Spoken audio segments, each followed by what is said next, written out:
കൂറ്റൻ പുൽക്കൂട് ഒരുക്കി ക്രിസ്മസിനെ വരവേൽക്കുകയാണ് കോട്ടയം മാന്നാനം KE സ്കൂൾ. ഇതുവഴി സ്നേഹവും സന്തോഷവും പങ്കുവയ്ക്കലും ഓർമ്മപ്പെടുത്തുകയാണ് സ്കൂൾ അധികൃതർ.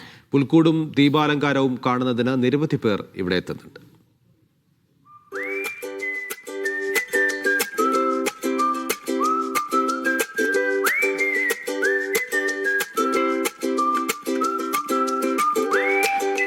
രണ്ടായിരം ചതുരശ്ര അടിയിലാണ് മാന്നാനം KE സ്കൂളിലെ പുൽക്കൂട്.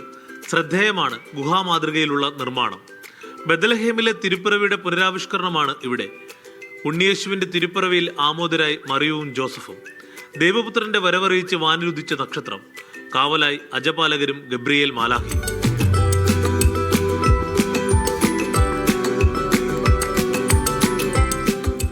ക്രിസ്തുമസിന്റെ സന്ദേശം എല്ലാവരിലേക്ക് എത്തുക, അത് പ്രധാനമായിട്ട് നമ്മൾ ഉദ്ദേശിക്കുന്നു.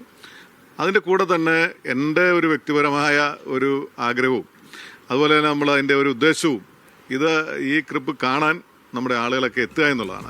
മറിയത്തിന് ദിവ്യഗർഭത്തിന്റെ സന്ദേശം ലഭിക്കുന്നതും ഏദൻ തോട്ടത്തിലെ ആദിപാപവും ചെങ്കടൽ പിളർത്തിയ മോശയുടെ അത്ഭുത പ്രവൃത്തിയും നിശ്ചല ദൃശ്യങ്ങളായി ഒരുക്കിയിട്ടുണ്ട്. 12 കലാകാരന്മാർ ചേർന്ന് 2 മാസമെടുത്താണ് കൂറ്റൻ പുൽക്കൂട് നിർമ്മിച്ചത്.